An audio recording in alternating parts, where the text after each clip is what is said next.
ছাত্র শিবির তারা যে কোনো বিশ্ববিদ্যালয়ে এখন নির্বাচন দিলে তারা জিতবে।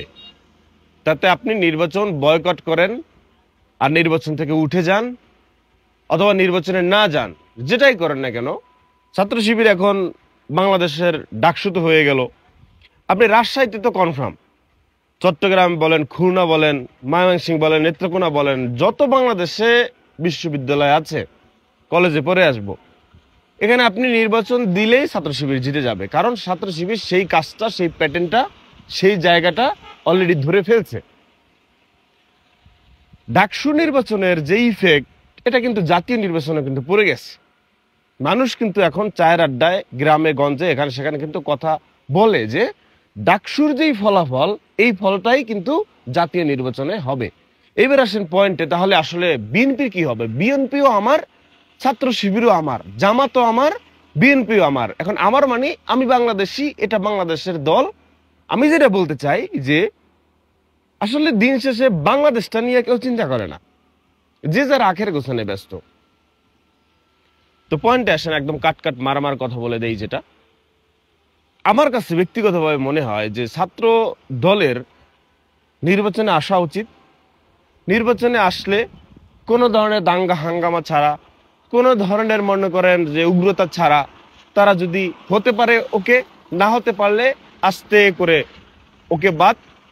মানুষের কাছে যাওয়া, স্টুডেন্টদের কাছে যাওয়া, স্টুডেন্টদের সুখ দুঃখের কথা শোনা, মানে হচ্ছে মন থেকে একদম উগ্রতাকে একদম ভেনিশ করে দিয়ে সামনের দিকে এগিয়ে যাওয়া। পয়েন্টটা ধরাই দিই, আপনি আওয়ামী লীগের আমলে নির্বাচন বয়কট করছেন না? আওয়ামী লীগের আমলে ভোট পিটানো হয়েছে, ব্যালট পিটানো হয়েছে, এজেন্ট বিএনপি ঢুকতে দেওয়া হয় নাই। আমি নিজে সাক্ষী। আমার বাসার যে বের, বরিশালের বাসায় বের বুঝবেন কিনা, মানে বাসার, মানে বাড়ির সীমানায় যে বেরটা থাকে, সেই বের হয়ে লুকাইয়া পালাইতে হয়েছে বিএনপির এজেন্টকে। আমি সেভ করছি, সহযোগিতা করছি। আওয়ামী লীগের ছেলে পেলে বাড়ির ভিতরে আইসা মনে করেন যে লড়াইতেছে বিএনপির এজেন্ট কোথায়, এরকম একটা ব্যাপার কিন্তু হয়েছে। এটা পরিষ্কার, এটা বলার আর কিছু রাখে না। দেখুন, আওয়ামী লীগের আমলেও আপনারা মনে করেন এই নির্বাচন করতে গিয়ে অর্ধেক নির্বাচন হওয়ার পর বয়কট, আমরা নির্বাচন মানি নাই, নির্বাচন সুষ্ঠু হচ্ছে না। তো এখন তো আওয়ামী লীগ নাই, এখন শিবিরও নাই। এখন আওয়ামী লীগ নাই, এখন শিবিরও নাই, এখন এনসিপিও নাই, এখন গণ অধিকার পরিষদও নাই, এখন সেনাবাহিনীও নাই, এখন তো নিরপেক্ষ। আবার যদি পয়েন্টে যাই যে জাহাঙ্গীরনগর বিশ্ববিদ্যালয়ে ঘন্টা বাজানো হইলো, ঘন্টার ব্যাপারে পরে যাব না, এখনই যাব। যে ঘন্টার ব্যাপারে মানে মানুষজন বলছে যে সেখানের নিয়ম বা কালচার বা রুলস, সেটা যে মেয়েদের হলে যদি কোনো পুরুষ মানুষ ঢুকতে থাকে বা ঢুকবে এমনটা দেখলে তারা ঘন্টা বাজায়। এখন যিনি নিজ হাতে ঘন্টা বাজাইছেন তিনি আসলে বাস্তবতা বলতে পারবেন, তিনি নিজে স্বীকার করতে পারবেন যে আসলে ঘটনাটা কি হয়েছে, ভোট চুরি চলতেছিল নাকি পুরুষ ঢুকতেছিল, কোন কারণে আসলে ঘন্টা বাজানো হয়েছে। এখন নির্বাচনের সময়, ওখানে নির্বাচন হচ্ছে, সব জায়গায় তো ছেলে মেয়ে ছড়াছড়ি, ওখানে ঘন্টা বাজানোর বা কি আছে বুঝি না। আসলে বাস্তবতা সেই বলতে পারবে, এ নিয়ে মতানৈক্য থাকতে পারে, এ নিয়ে আমরা কথা বলবো না। বাস্তবতা যে ঘন্টা বাজাচ্ছে সেই বলবে, বা উপরালা দেখছেন, সত্যতা বের হয়ে আসুক বা আসছে। যাই হোক, যেখানে ছিলাম, এখন তো কোনো দল ক্ষমতায় নাই। এখন যদি আপনাদের নির্বাচনকে, এবং জাহাঙ্গীরনগর বিশ্ববিদ্যালয়ের যে ভিসি, সে নাকি বিএনপি মাইন্ডেড। এখন মোট কথা হচ্ছে যে এই সময়ে যদি আপনাকে নির্বাচন বয়কট করতে হয়, তাহলে আপনি আসলে নির্বাচনে যাবেন কখন? তাহলে কি বিএনপি চেয়ারে বসলে, ক্ষমতায় বসলে তারপর আপনি নির্বাচনে যাবেন?